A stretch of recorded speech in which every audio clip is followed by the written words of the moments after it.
you see that this is the very stuff our history is made of, from the French Huguenots to the Jewish refugees from Tsarist Russia, to the docking of the Empire Windrush, to the South Asians fleeing East Africa, to the many, many others who have come from different countries at different times for different reasons. All have wanted to be here because our United Kingdom is a beacon of openness and generosity. And all, in turn, have contributed magnificently to the amazing story of the UK. Today, that proud history of safe and legal migration is ultimately responsible for many of those working in our hospitals and on the front line of our response to the pandemic, for more than 60% of the England football team at the final of Euro 2020, for many of our country's leading figures in the worlds of business, art and culture, and I'm pleased to say for ever-growing numbers of people serving in public life, including colleagues of mine, like Nadim Zahawi, who escaped with his family from Saddam Hussein's Iraq, Dominic Raab, whose Jewish father came to Britain from Czechoslovakia to escape Nazi Germany, and Priti Patel, whose family fled persecution in Uganda. So I'm proud that this government has continued the great British tradition of providing sanctuary to those in need. In fact, doing more to resettle vulnerable people in the UK through safe and legal routes than any other government in recent history. Since 2015, we've offered a place to over 185,000 men, women, and children seeking refuge, more than the entire population of Sunderland, and more than any other similar resettlement schemes in Europe. This includes almost 100,000 British nationals overseas threatened by draconian security laws in Hong Kong, 20,000 through our Syrian scheme, 13,000 from Afghanistan and to whom we owe debts of honour, and around 50,000 Ukrainians. And we're not only supporting British nationals and those settled in the UK to bring potentially hundreds of thousands to their extended family from Ukraine, we're also welcoming unlimited numbers of refugees from that conflict as the British people open their homes in one of the biggest movements of refugees to this country that we've ever known. And as we work with local authorities and the devolved administrations to welcome those coming from Ukraine into our communities, we will also find accommodation across our whole UK for all those who have come here previously but who are currently in hotels, because it makes absolutely no sense for the taxpayer to foot those bills running to almost £5 million a day, with the sum total of those we accommodate being concentrated in just a third of local authorities. It is controlled immigration through safe and legal routes which enables us to make generous offers of sanctuary while managing the inevitable pressures on our public services, such that we can give all those who come here the support they need to rebuild their lives, to integrate and to thrive. But the quid pro quo for this generosity is that we cannot sustain a parallel illegal system. Our compassion may be infinite, but our capacity to help people is not. We can't ask the British taxpayer to write a blank cheque to cover the costs of anyone who might want to come and live here. Uncontrolled immigration creates unmanageable demands on our NHS and on our welfare state. It overstretches our local schools, our housing and public transport, and creates unsustainable pressure to build on precious green spaces. Nor is it fair on those who are seeking to come here legally if others can bypass the system. It's a striking fact that around 7 out of 10 of those arriving in small boats last year were men under 40, paying people smugglers to queue jump and taking up our capacity to help genuine women and child refugees.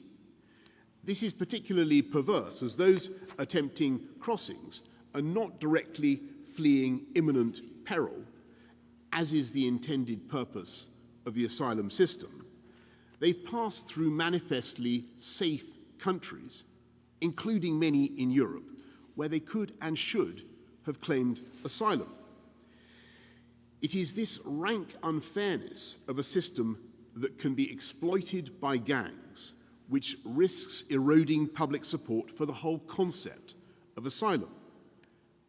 The British people voted several times to control our borders, not to close them, but to control them. So just as Brexit allowed us to take back control of legal immigration by replacing free movement with our points-based system, we're also taking back control of illegal immigration with a long-term plan for asylum in this country. It is a plan that will ensure the UK has a world-leading asylum offer, providing generous protection to those directly fleeing the worst of humanity by settling thousands of people every year through safe and legal routes. And I emphasize this. So whether you're fleeing Putin or Assad, our aim is that you should not need to turn to the people smugglers or any other kind of illegal option. But to deliver that, we must first ensure that the only route to asylum in the UK is a safe and legal one, and that those who try to jump the queue or abuse our system will find no automatic path to settlement in our country, but rather be swiftly and humanely removed to a safe third country or their country of origin. And the most tragic of all forms of illegal migration, which we must end with this approach, is the barbaric trade in human misery conducted by the people smugglers in the Channel. Before Christmas, 27 people drowned, and in the weeks ahead, there could be many more losing their lives at sea and whose bodies may never be recovered. Around 600 came across the Channel yesterday. In just a few weeks, this could again reach 1,000 a day. I accept that these people, whether they're 600 or 1,000, are in search of a better life, the opportunities that the United Kingdom provides, and the hope of a fresh start. But it is these hopes, those dreams, that have been exploited. These vile people smugglers are abusing the vulnerable and turning the Channel into a watery graveyard, with men, women and children drowning in unseaworthy boats and suffocating in refrigerated lorries. And even if they do make it here, we know only too well some of the horrendous stories of exploitation over the years, from the nail bars of East London to the cocklebeds of Morecambe Bay, as illegal migration makes people more vulnerable to the brutal abuse of ruthless gangs. So, we must halt this appalling trade and defeat the people smugglers. That's why we're passing the Nationality and Borders Bill, which allows us for the first time to distinguish between people coming here legally and illegally, and for this distinction to affect how your asylum claim progresses and your status in the UK if that claim is successful. It will enable us to issue visa penalties against those countries that refuse to accept returns of foreign criminals and failed asylum seekers. It will clean up the abuse of our legal system, introducing a one-stop shop that will end the cycle of last-minute and vexatious claims and appeals that so often thwart and delay removals. And it will end the absurd practice of asylum-seeking adults claiming to be children to strengthen their claims and access better services. Crucially, it will also allow us to prosecute those who arrive illegally with life sentences for anyone piloting the boats, and to identify, intercept, and investigate these boats. From today, the Royal Navy will take over operational command from Border Force in the Channel, taking primacy for our operational response at sea, in line with many of our international partners, with the aim that no boat makes it to the UK undetected. This will be supported by £50 million of new funding for new boats, aerial surveillance and military personnel, in addition to the existing task force of patrol vessels, Wildcat helicopters, search and rescue aircraft, drones and remotely piloted aircraft. This will send a clear message to those piloting the boats. If you risk other people's lives in the Channel, you risk spending your own life in prison. People who do make it to the UK will be taken not to hotels at vast public expense, rather they will be housed in accommodation centres like those in Greece, with the first of these to open shortly. At the same time, we are expanding our immigration detention facilities to assist with the removal of those with no right to remain in the UK. We're investing over £500 million in those efforts, and this is on top of overhauling our arrivals infrastructure here in Kent, with new processing facilities now operational at Western Jetfoil and at Manston. But we will need to go further in breaking the business model of these gangs. So from today, our new migration and economic development partnership will mean that anyone entering the UK illegally, as well as those who have arrived illegally since January the 1st, may now be relocated to Rwanda. This innovative approach, driven by our shared humanitarian impulse and made possible by Brexit freedoms, will provide safe and legal routes for asylum while disrupting the business model of the gangs. Because it means that economic migrants taking advantage of the asylum system will not get to stay in the UK, while those in genuine need will be properly protected, including with access to legal services on arrival in Rwanda, and given the opportunity to build a new life in that dynamic country, supported by the funding we are providing. The deal we've done is uncapped, and Rwanda will have the capacity to resettle tens of thousands of people in the years ahead. And let's be clear, Rwanda is one of the safest countries in the world, globally recognized for its record on welcoming and integrating migrants. Later this year, it will welcome leaders from across the Commonwealth. And before the pandemic, in 2018, the IMF said Rwanda was the world's fourth fastest growing economy.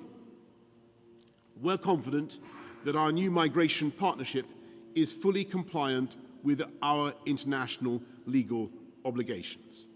But nevertheless, we expect this will be challenged in the courts. And if this country is seen as a soft touch for illegal migration by some of our partners, it is precisely because we have such a formidable army of politically motivated lawyers who for years have made it their business to thwart removals and frustrate the government. So I know that this system will not take effect overnight, but I promise that we will do whatever it takes to deliver this new approach. Initially within the limits of the existing legal and constitutional frameworks, but also prepared to explore any and all further legal reforms which may be necessary. Because this problem has bedeviled our country for too long and caused far too much human suffering and tragedy. And this is the government that refuses to duck the difficult decisions. This is the government that makes the big calls, and I profoundly believe there is simply no other option. And I say to those who would criticize our plan today, well, we have a plan. What is your alternative? Now, I know there are some who believe we should just turn these boats back at sea. But after much study and consultation, including with Border Force, the police, National Crime Agency, and military maritime experts, to whom, by the way, I pay tribute for all the incredible work that they do dealing with this problem as things stand, it's clear that there are extremely limited circumstances when you can safely do this in the English Channel. And it doesn't help that this approach, I don't think, would be supported by our French partners. And I've got to say to you that relying solely on this course of action is simply not practical in my view. And I know, of course, that there are others who would say we should just negotiate a deal with France and the EU. And we've made repeated and generous offers to our French friends, and we will continue to press them and the EU for the comprehensive returns agreement that would solve this problem. We remain grateful to the gendarmes on the beach for the joint intelligence work and the cooperation that has stopped thousands of boats. We would like to deepen that work, and we continue to believe that a deal with France and the EU is in the national interests of all our countries. But we must have our own framework for full sovereignty over our borders, and we must find a way to stop these boats now, not lose thousands more lives while waiting for a deal that just doesn't exist. And I know that there will be a vocal minority who will think that these measures are draconian and lacking in compassion. And I simply don't agree. There is no humanity or compassion in allowing desperate and innocent people to have their dreams of a better life exploited by ruthless gangs as they're taken to their deaths in unseaworthy boats. And there's no humanity or compassion in endlessly condemning the people smugglers, but then time and again ducking the big calls needed to break the business model of the gangs and stop these boats from coming. And there's no humanity or compassion in calling for unlimited, safe and legal routes, offering the false hope of asylum in the UK to anyone who wants it, because that is just unsustainable. There are currently 80 million displaced people in the world, many in failed states where governments can't meet their aspirations. In an era of mobile connectivity, they are a call or a text away from potentially being swept up in the tide of people smuggling. The answer cannot be for the UK to become the haven for all of them. That's a call for open borders by the back door, a political argument masquerading as a humanitarian policy. Those in favour of this approach should be honest about it and argue for it openly. We reject it, as the British people have consistently rejected it at the ballot box, in favour of controlled immigration. We simply cannot have a policy of saying anyone who wants to live here can do so. We've got to be able to control who comes into this country and the terms on which they remain. And we must do this in the spirit of our history of providing refuge. And in that way, we can more than play our part in offering sanctuary to thousands fleeing persecution. But then, of course, other countries must play their part too. And that's what I think is most exciting about the partnership we've agreed with Rwanda today, because we believe it will become a new international standard in addressing the challenges of global migration and people smuggling. So I'm grateful for Rwanda's leadership and partnership, and we stand ready to work with other nations on similar agreements, as well as wider reforms to the international asylum framework. As I say, we will continue to work with our French friends to tackle the gangs. We will continue to lead cooperation with crime and intelligence partners across Europe. We will continue to seek a returns agreement with the EU or with France. But in the meantime, and for the foreseeable future, we need this new approach. The people smugglers are undermining confidence in our borders. They are betraying all those who do the right thing, who try to come here legally through forms of migration or the safe and legal routes provided for refuge. They are undermining the natural compassion and goodwill that people have towards refugees in this country, and they are endangering human life day after day. And though the way ahead will be hard, and though we can expect many challenges and many obstacles to be thrown up against this plan, I believe this plan is the right way forward, because the people smugglers must be stopped, in order to save countless lives, and because tackling illegal migration is precisely the way to sustain a safe, legal, and generous offer of sanctuary to those in need. And that is in the very best traditions of this country and the values we stand for in the world. Thank you all very much indeed. I'm now going to go to the media for some questions. I'm going to go first to Nick Eardley of the BBC. Thanks, Prime Minister. Is the plan to send asylum seekers to Rwanda a genuine answer? Is it a workable solution? Or is it an attempt to look tough on an issue which the government's failed to address in the last few years?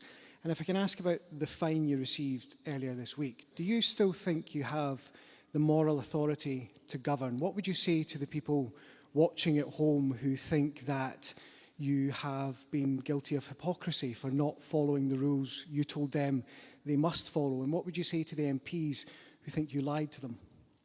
Well, thanks very much, Nick. And look, on your second point, I said quite a lot about this on, I think it was Tuesday.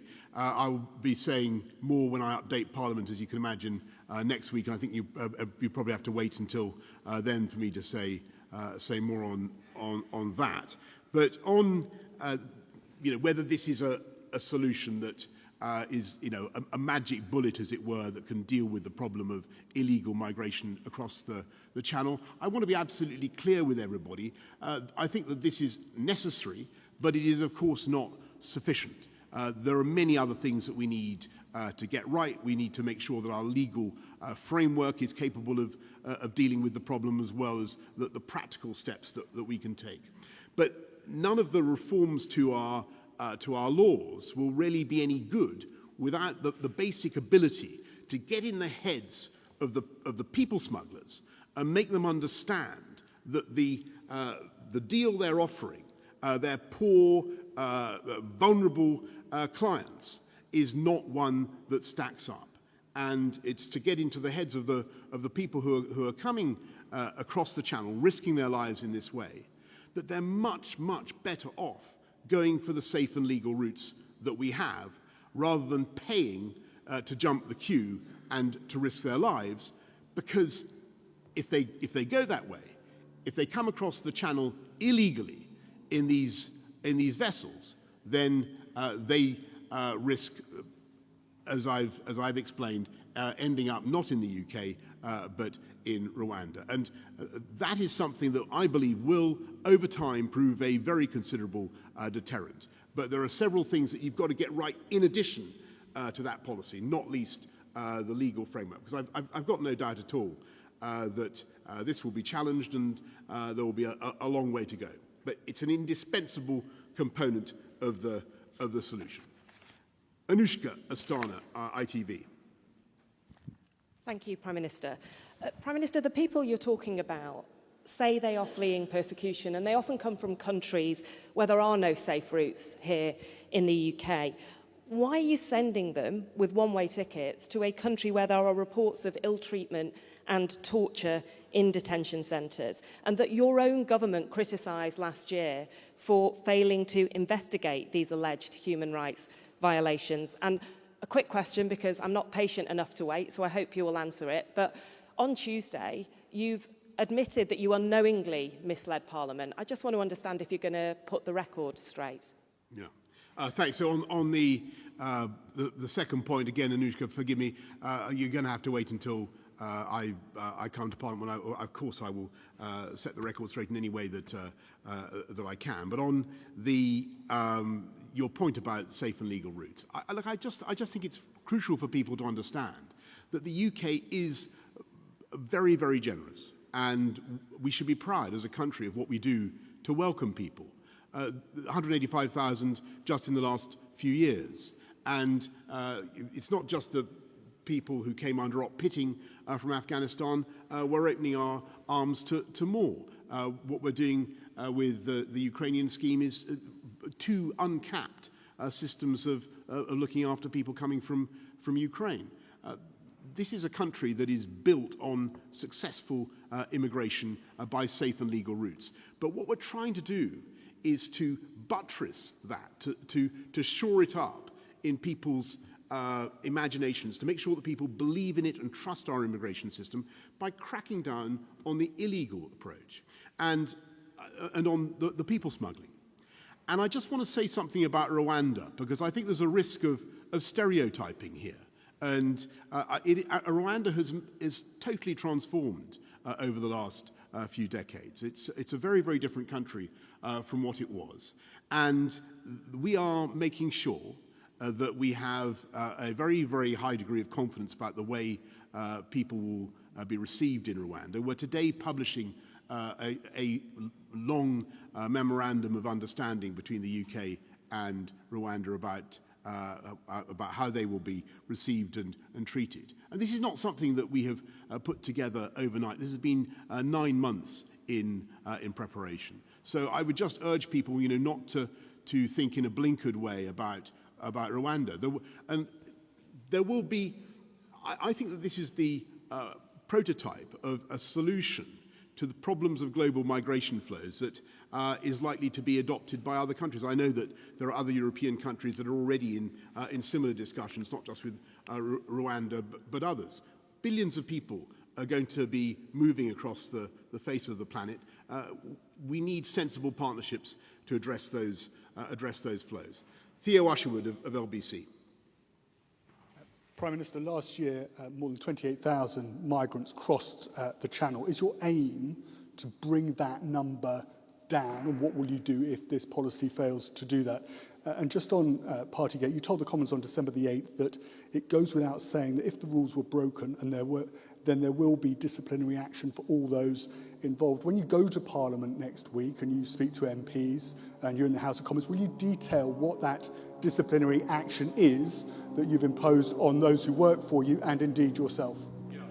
Thanks, Theo. I can certainly tell you that I will be updating, as I said to Anushka and to Nick, I'll be updating Parliament on all that next week. But on your first point about the numbers, look, you're right.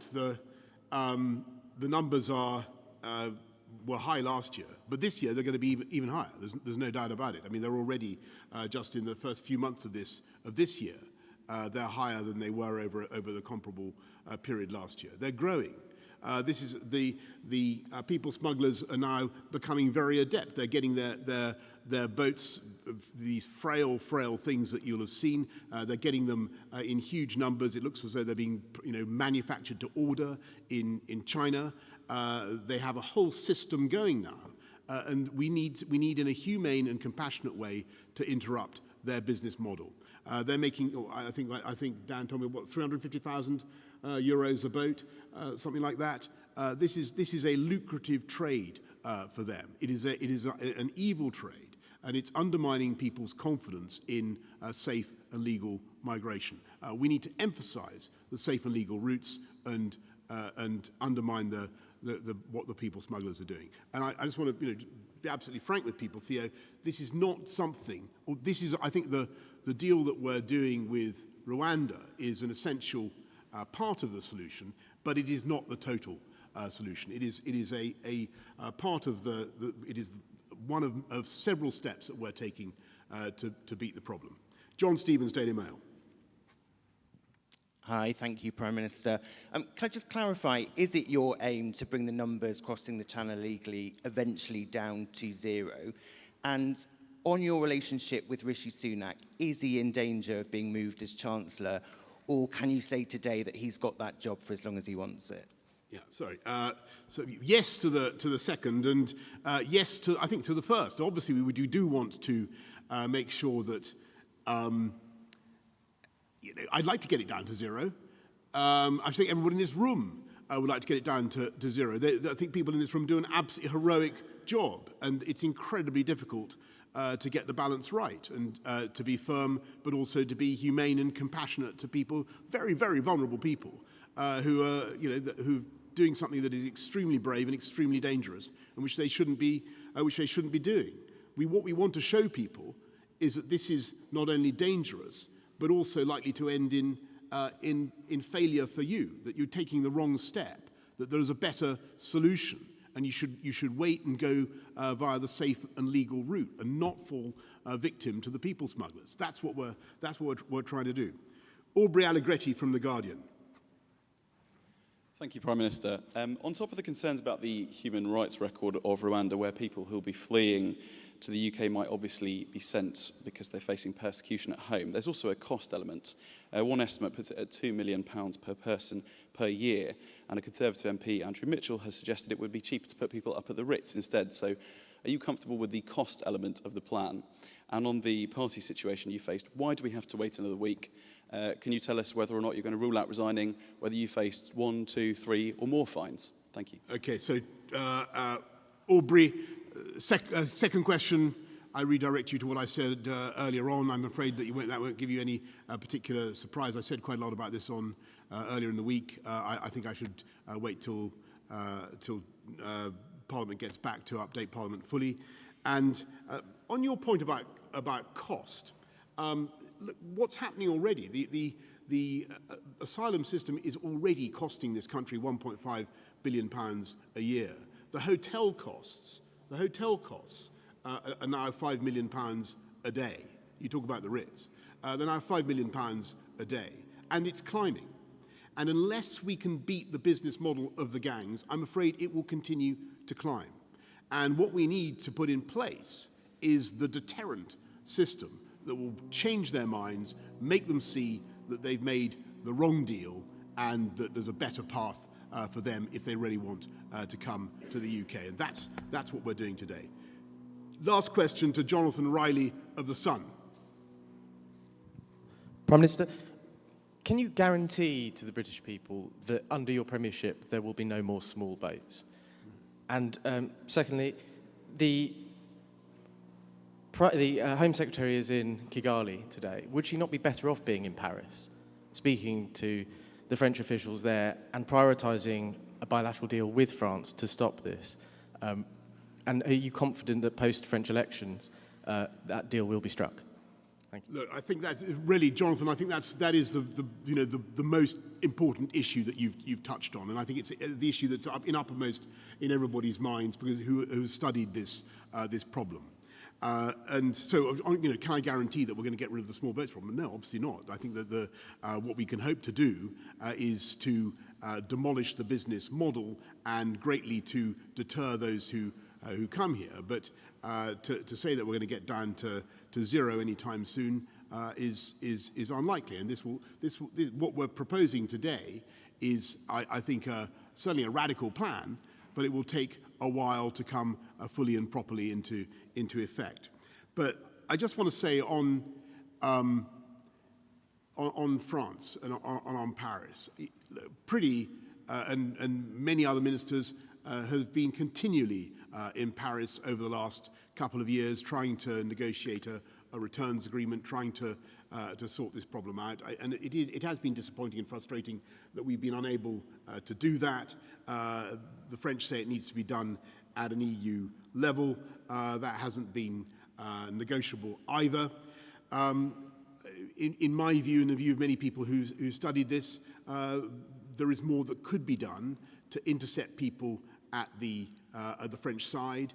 There is more that could be done on the beaches in France and now in Belgium as well. But we're not here to try to find fault with anybody else today. Today is about the UK coming up with its own solution in the absence of a proper agreement with France. And that's what we're doing, and we'll continue to work with. I mean, a lot of the cooperation with the French is excellent. We just think it could go further, and there's more to do. I think that'd be probably a fair summary of it.